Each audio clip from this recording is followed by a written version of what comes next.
This video is about the CAD technique.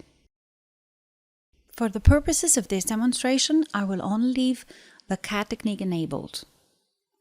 And from the machine hoop selection, I will select a cutter and a cutting mat.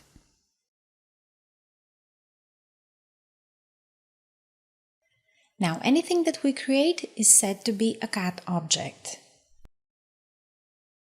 For example, I will create a polygon, and as you can see, it is said to be a CAD object. The same applies to this ellipse. I will set a different outline color for each object to be able to separate them.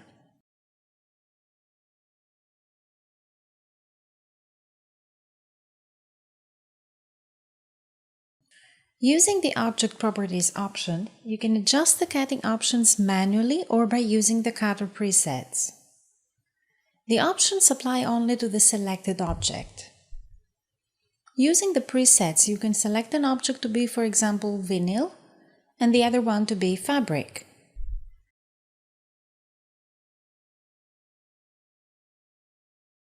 The cutting options are set according to the material that is to be cut.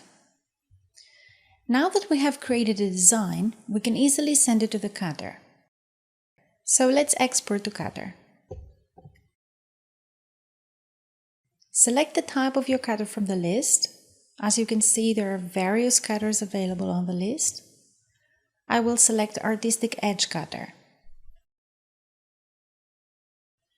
At this point, we are connected to the cutter. We can see the design objects and select which ones are to be cut. We can cut this one or this one. For each object, we can see the defined cutting preset information. Using these arrows, you can move the head of the cutter. This helps us place the head of the cutter right above the part that we want to cut. First of all, we need to place the material to be cut onto the cutting mat. For example, I will cut the polygon, so I place the fabric part onto the cutting mat.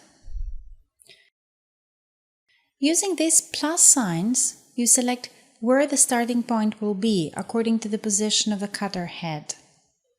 I will select the left upper origin. Using the arrows, I will move the head of the cutter to the upper part of the fabric that I have placed onto the cutting mat. I can add extra pressure or speed if necessary. I can also select to cut a frame around the design. Sometimes it's a good idea to do a test beforehand, especially if you want to cut a material that you've never used before. In that case, you can choose Test and select a material from the list closer to the one placed onto the cutting mat. As soon as you press Test, the cutter will run a test cut so that you see if this is as expected. If everything is okay, close and proceed. If not, adjust speed, pressure or passes and try once more until you are happy with the output. Then press Apply and you return to the cutter dialog. You can also perform a trace operation to see what area will be covered. The design will be sent to the cutter and the head will move around in order to visually make sure that the design fits. If you press Cut, the actual operation begins. If you select multiple objects to be cut, the cutter will stop in between for you to place the material for the next object.